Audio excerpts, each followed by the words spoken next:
আজকে আমাদের Saturday menu হচ্ছে নারকেল দিয়ে খিচুড়ি, আর মায়ের হাতের রান্নার তো জবাব নেই। আজকে শনিবার, আমাদের নিরামিষই খাওয়া হয়, কিন্তু এছাড়া আজকে অন্নপূর্ণা পূজা। আমি ভাবলাম তাহলে আজকে খিচুড়িটাই করি। ভালো করে একটু খিচুড়ি করি, খিচুড়ি আর সব রকম ভাজা করবো, ব্যাস আমাদের খাওয়া যাবে। আর চাটনি। মা কেমন চটপট বৌঠুতে সবজিগুলো কাটছে দেখেছেন? আমি একদম বৌঠুতে কাটতে পারি না, আমার জন্য ছুরিই বেস্ট।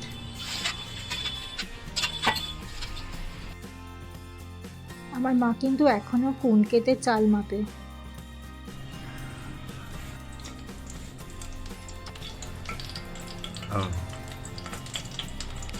মশলার এই সিজলিং আওয়াজগুলো কি ভালো লাগে না? চট চট চট চট করে আওয়াজ হয়।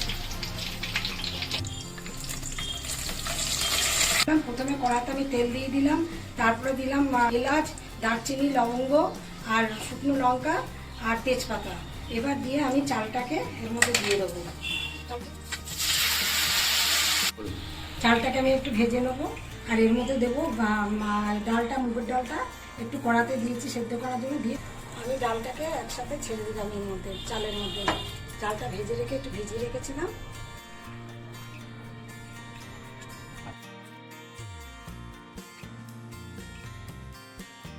আমি আলুটার মধ্যে দিয়ে দিচ্ছি, আর একটু কাঁচা লঙ্কা চিড়ে দিয়ে দিলাম।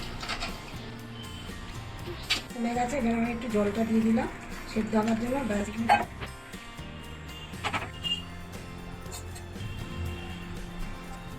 এবার আমি একটু চাপা দিয়ে দিলাম।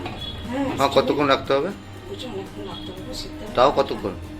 তো আধ ঘন্টা 15 মিনিট রাখতেই হবে, আলুটা সেদ্ধ হবে। আমাকে নেড়ে নেড়ে দেখতে হবে। এসে দিচ্ছি, খিচুড়ির মধ্যে জল লাগে বেশি। হ্যাঁ, জলটা আমি দিয়ে দিচ্ছি। এবার নেড়ে দিলাম একটু। কড়াইশুঁটি যা ছিল ঘরে আমি সেটাই দিয়ে দিচ্ছি, জানেন। এবার আমি দিচ্ছি নেক্সট গাজর। টমেটোটা ভালো করে ধুয়ে নিয়ে এবার আমি টমেটোটাকেও দিয়ে দিলাম। এবার আমি নুনটা দিয়ে দিচ্ছি আন্দাজ মতন, যতটা আমার দরকার ততটা আমি দিচ্ছি, লাগলে আমি পরে আবার দেবো। ঠিক আছে।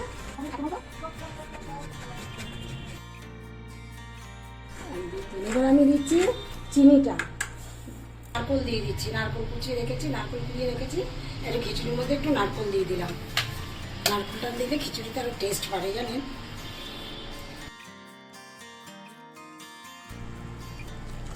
মশলাটা দিলাম, আমি হাতে বানাই বাড়িতে, জানেন।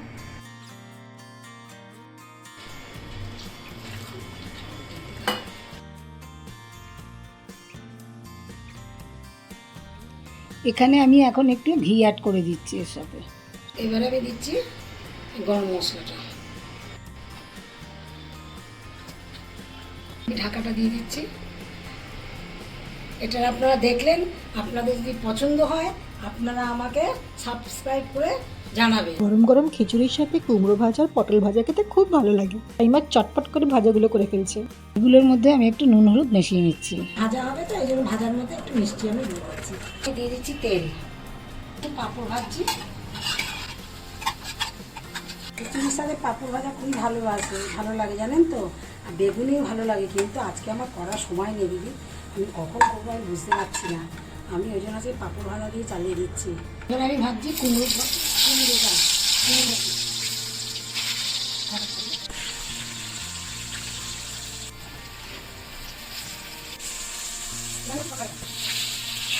এবার আমি নামাচ্ছি। যদি দিদিরা আপনাদের ভালো লাগে এটা, তাহলে আপনারা এটা শেয়ার করে দেবেন, লাইক করে দেবেন।